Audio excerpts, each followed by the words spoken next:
Welcome back to the JoinTheTrades.com interview series, where we talk to tradespeople and learn more about successful career paths straight from the source. Today with me is TJ Scott. TJ Scott is in ISP networks with 20 years of experience in the field. TJ, how did you get started? Oh, it was a long time ago. So I got started, really stumbled into this business. My dad was a pastor of a church, and I was wanting to go into ministry. And one thing led to another. I became a youth pastor, went to Bible college, became a youth pastor, and got into video editing. My kids were born. There's no money in ministry at that point, and so I had to go find a job. And I knew how to video edit. Walked into a cable company with a demo reel and said, "Hey, I know how to make TV ads. You've got an advertising department. Are you looking for any help?" And they said, "Yeah, this would be great." So I'm in there for a little while, and I worked for the owner's wife. It was a small cable company, and the internet guy quit. And so the owner goes to his wife I guess they were talking one evening, and he said, that TJ seems to be pretty good at computers. I wonder if he could take a stab at managing my internet. Now, I knew nothing about networking. I knew nothing about anything with an ISP or anything.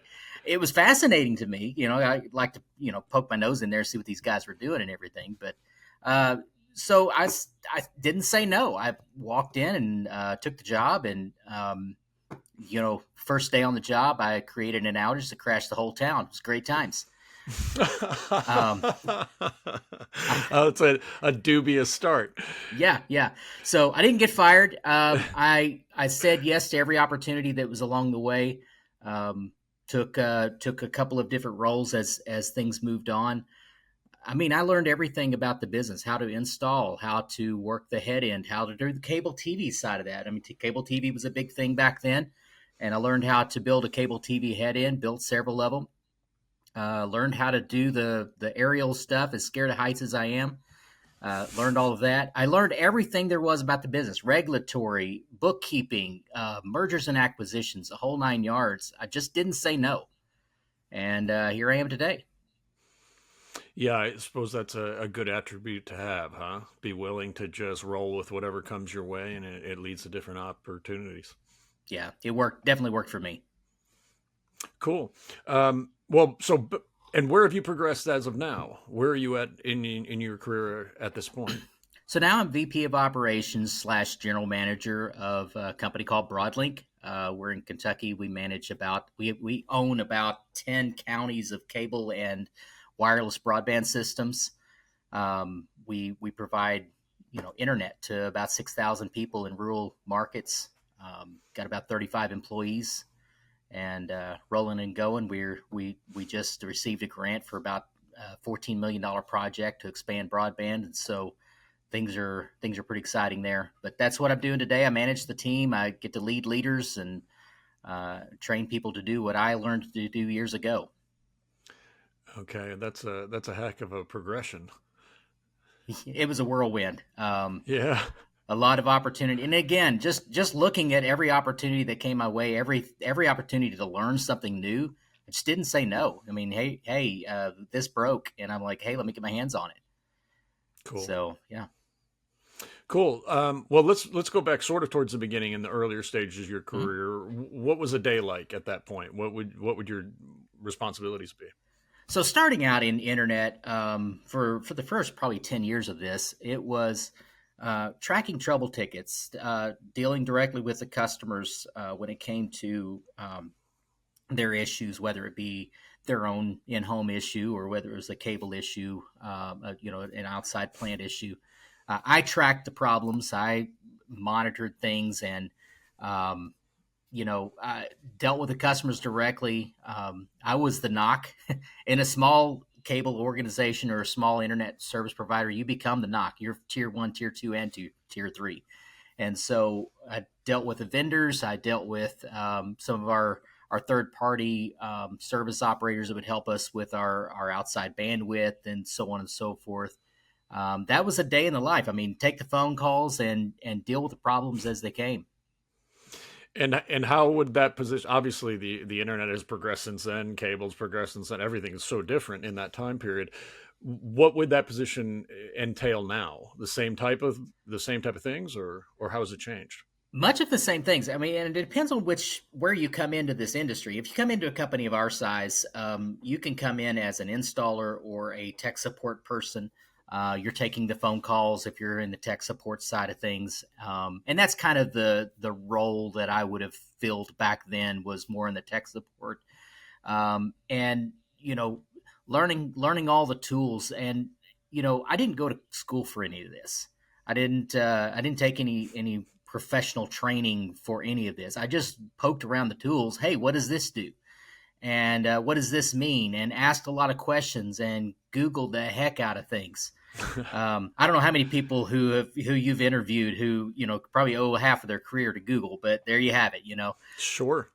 But that's what they could do, what they could expect coming into a company like ours. And especially in a smaller business, if it's proprietor owned or local hometown, they welcome you to get involved in things. They welcome you to learn other parts of the business that's not just your job. The worst thing you can do getting into this business is say that's not my job, because you're going nowhere. Sure. Yeah. Right. Okay, so if someone, was rolling at this point and getting started, I mean, they wouldn't need to get an education formally, specifically, just start, get attached to a company and learn everything you can. Yeah, not really. I mean, so in most companies in our space, even in the larger companies, the large broadband service providers, you can get started at the ground, and they'll do on the job training. Many of them provide certifications and official type education. They'll pay Hmm. for it. They'll pay you as you grow, and we're not in anywhere unlike that. So you can learn anything in these kind of businesses, in the internet service provider business. Cool. Cool. So, what are some of the pros and cons? I'll start with the cons. Okay, so I was kind of thinking through this here. It's like, so the cons. The industry is always changing, so you can't get comfortable. If you're one that Sure. likes to settle in and just do your job day in and day out, that's probably not for you. You're this is an always on product. When you're in the smaller ISP business, you don't clock in at 8 and leave at 5. There's still a lot of things happening. Those people expect their internet to work.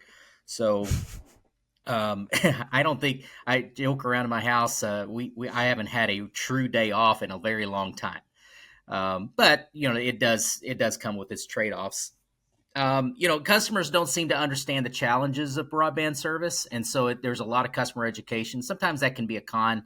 That can be, they expect for $50 to $100 a month that their broadband service is 100% always on and at full speed all the time, and Sure. that's Yeah. that's called dedicated internet access, and that costs you thousands. So, but the pros, oh my gosh, this industry, like I started out with the cons, the industry is always changing, and you got a new challenge to always learn from.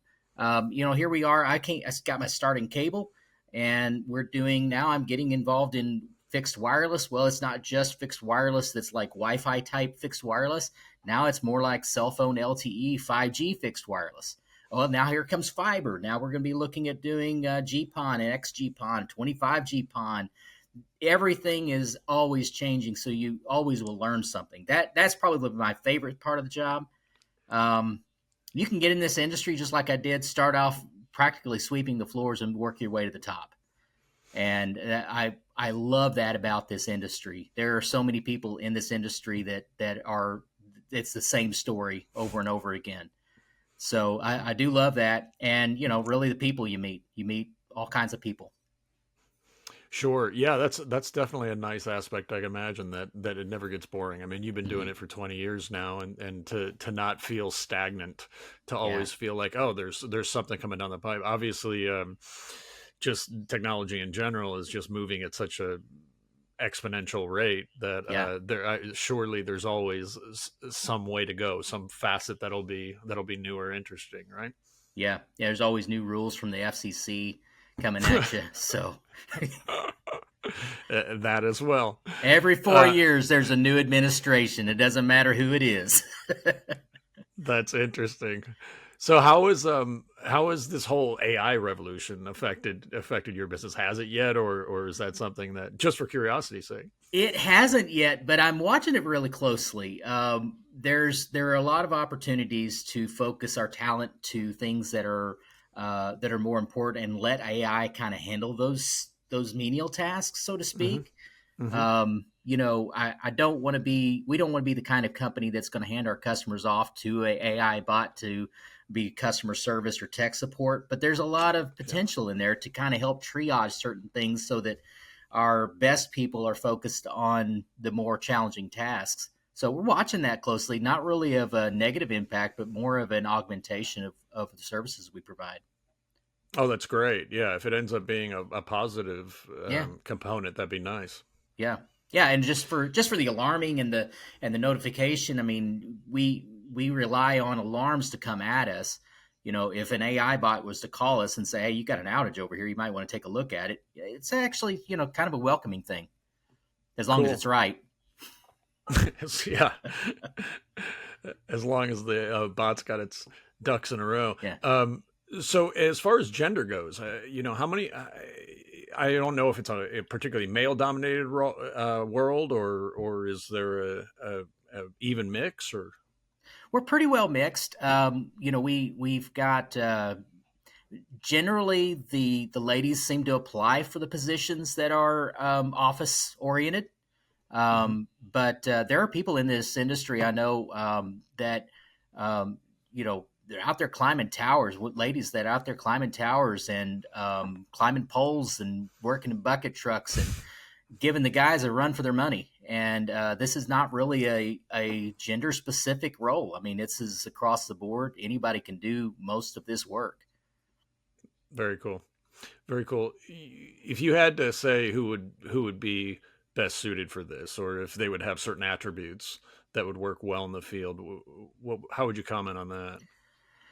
Someone just willing, again, someone that's willing to not say no. Just say yes to any opportunity that comes their way, willing to research and learn and stick their nose into things. It's the sky's the limit for anybody who's just willing to learn in this industry. Okay. And any specific skills? Let's say someone was watching who's just a younger Yeah, person, and now, of course, a lot of the younger generation in yeah, general has been plugged into the internet since uh-huh. since they were born. But would there be anything that they would be particularly into or inclined to gravitate towards, that you would say, you know what, that is someone who would fit in here really well?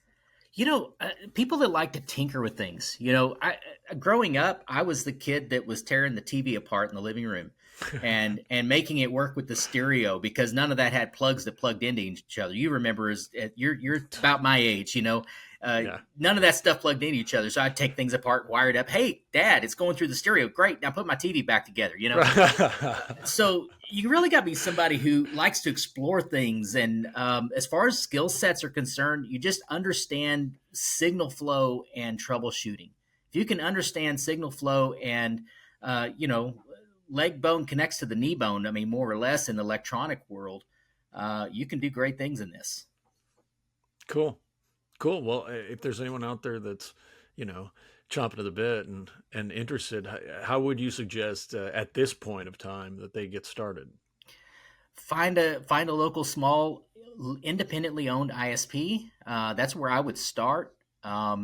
If none of those seem to exist, and really there's organizations out there. There's WISPA, WISPA. They're the Wireless Internet Service Providers Organization. There's the NCTC, National Cable Television Co-op. There's FISPA, Fiber Internet Service Providers Association. So look in their messaging boards and their online media. You can find all kinds of opportunities there and places that are probably close to them that they can get involved in. Okay, so there's enough opportunity out there, probably across the country, that they'll find something locally for sure. Oh yeah, yeah, definitely. Yeah, Okay. find a truck that's pulling fiber and just talk to the guy driving the truck, and you could probably get a job. Excellent, man. Yeah, it's nice. I mean, I suppose it's always nice to have any opportunity through anybody. How How have you found that that it is as far as recruiting goes? Are people are you having a hard time recruiting in general at this point? Are there a whole lot of opportunities, is everything full? So, look, I mean, we're always looking for good talent, good people to really to learn from the ground up. It's a lot harder to hire somebody that is experienced in this position in this industry because they're working their way up in the companies that they're in, and they're on a track.